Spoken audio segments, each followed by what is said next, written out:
This is Dr. Lou Cella, Doctor of Sport and Performance Psychology.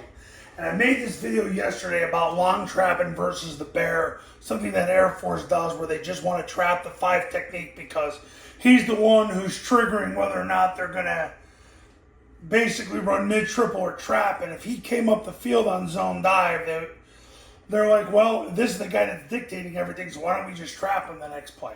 And that's what the long trap does. This is what Paul Johnson called 32-33. He used a little different footwork on it, but anyway. So the question I had is, okay, well, he's got to block down, he's got to block down, he's got to block back, he's got to trap, and obviously he's not going to be able to get all the way there. So who's got the mic? Well, you're right. They have more people than you have. So what ends up happening is, yeah, he's got nowhere to go. He can't go here. If he blitz, he'd get picked up and then obviously it solves the problem. But what if he just scrapes over the top? Yeah, you're going to run the trap. And if he scrapes and stays inside out, yeah, you're probably going to get a gain of 3, and that's going to be that. And okay, they have more people than you have. It's the way it works. So how do you solve this problem? Well, here we go. I've said this in other videos, and I'll say it again and again and again, and I said this in the 2000s about this formation. This formation solves a lot of problems. Here we go. When you run it out of flex, it solves a lot of problems. Okay, so what will happen is, let's say they're committed to being bear. They want a 0 with a B gap defender and a C gap defender. Fine. Now the receiver's going to sweep and clear the guy that's getting trapped. The good thing about flex is, now that you got the receivers compressed, you're going to make him wider, which is going to create more of a void. That's benefit number 1. So he's going to try to veer across by the 3rd step. If he can't veer across by the 3rd step, he'll redirect around to block the mic. So either way, you're going to get a guy on the mic. Benefit of running it out of flex. If he can veer across him, even better. And then you make him a D gap defender, and now you're trapping a D gap defender. That's a huge void. If you can't veer across by the 3rd step, he'll redirect around to block the mic, but you got a hat for a hat. You got the A back blocking the overhang. All is well in the world. And you got the same scheme as you had before. You've got the A back running the pitch, pulling the perimeter, quarterback taking his trap steps, pulling the perimeter. But that's one benefit of running it out of flex.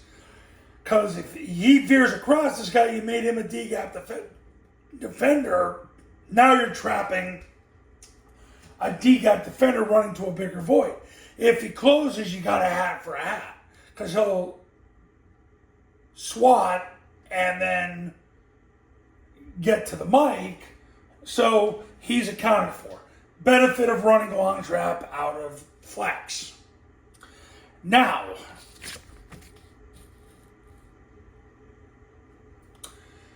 here's another scenario. A lot of times you'll take a bear defense and turn it into an eagle defense.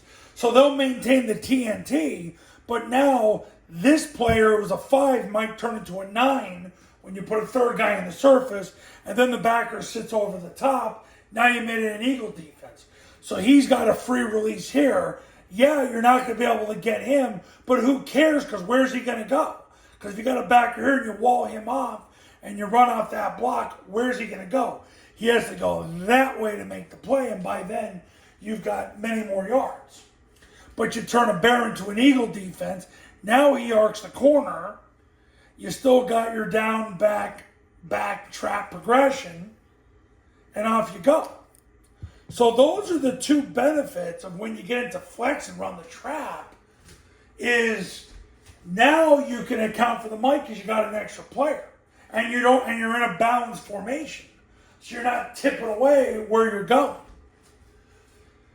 Wanted to show this to you because I had somebody ask me yesterday about this, and they said, well, you can't get to the mic. Yeah, because he's more important. If you don't block back on him, he follows the pull or backdoors and blows up your play. So yeah, you've got a down trap. Yeah, you'll hand the ball off. He has to scrape to make the play. If he blitzes, he'll get blocked by the guard, cancels himself, and off you go. But if he doesn't, he'll scrape. You'll get 3 yards. They got more people than you have. It happens. That's football, as Andy Reid would say.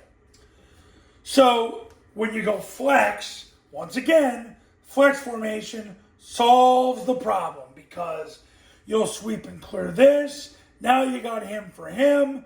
More void on the trap. And off you go. And they could also just jump into an eagle front.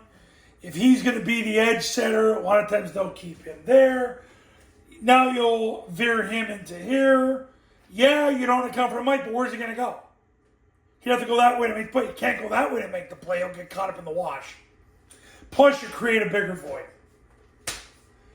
Once again, double flex always solves the problem. Well, almost always solves the problem. That's why it's the best formation to run the offense. I've said this for a long time. It solves so many problems. Okay, so that's that. Coaches, you want to win big in 2024? Pick up the phone, give me a call, 570-332-0265, 570-332-0265. And go to tripleoptionfootball.com/testimonials, where you can see all the success stories that have come from the camps and the academy. Academy's $9.97. You get it for 2 years. Learn more on tripleoptionfootball.com. I'll talk to you later.